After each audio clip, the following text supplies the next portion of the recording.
Shalom shalom, ndabagumbira mu izina rya Yesu Kristo. Imana ibahezagire cyane. Ni Prophet Kavuzivuzi. Nagomba kubaramutsa. Imana ibagire neza. Mbwo dutangura, nagomba tubanze dusenge. Mana nziza, Mana ugira neza, Mana ya Eliya, Mana Isaka, mu izina rya Yesu Kristo twongeye gusenga tuvuga izina ryawe. Turahagarikije imiyaga mibi, turahagarikije ibitameze neza byose. Turakweze ku kwezi kw'icumi na kabiri, ukore kandi uhindure, kuko Jehova yo tuguhamagara twitaba, natwe isa turaguhamagaje mu izina rya Yesu Kristo, amen. Onako baranyumviriza, Imana ibahezagire cyane.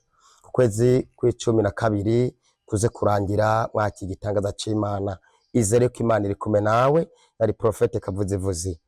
Imana ibahezagire bo kuranyumviriza aho uherereye hose. Wizere ko Imana ku kwezi kw'icumi na kabiri iza gukorana nawe iby'imbaraga n'iby'inkomezi. Birashoboka rero kuba uri mu kibazo, birashoboka rero kuba waraboshwe, birashoboka ko warasuzuguwe, ariko ku kwezi kw'icumi na kabiri ragadosha rabasaya hari ikintu Imana igira guhindurire. Rega baraguteze ariko ugendana ubugwayi bumaze igihe kirekire, ariko biranyemeza yuko ku kwezi kw'icumi na kabiri hari igitangaza Imana igira kure ku buzima bwawe. Ico gisata kimaze igihe kize kurangira uyu mwaka waciye ubutabazi. Imana ikugirire neza. Turisunga ijambo riri muri Zaburi ya 20. Imana ibahezagire. Ijambo ratubwira ngo uhoraho akwishire ku munsi w'amagorwa. Birashoboka ko nawe rero hari ikibazo gikomeye cyane umaranye igihe, agasuzuguro wasuzuguwe, hari intambara umaze imisi urimwo. Ijambo riranyemeza ngo ikibazo ufise uyu munsi nyene kirangire, wakire kubohoka ku buzima bwawe.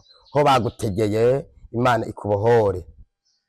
Birashoboka kuba umaranye igihe kirekire ubugwayi bwo mu nda cyangwa mu mpande zitandukanye, ariko ijambo riranyemeza ngo ukaba wizeye ku kwezi kw'icumi na kabiri kurangire waciye ubutabazi. Imana ibahezagire cyane, Imana ibagire neza, kuko ijambo riranyemeza ngo ati uhoraho atakwishire ku munsi w'amagorwa.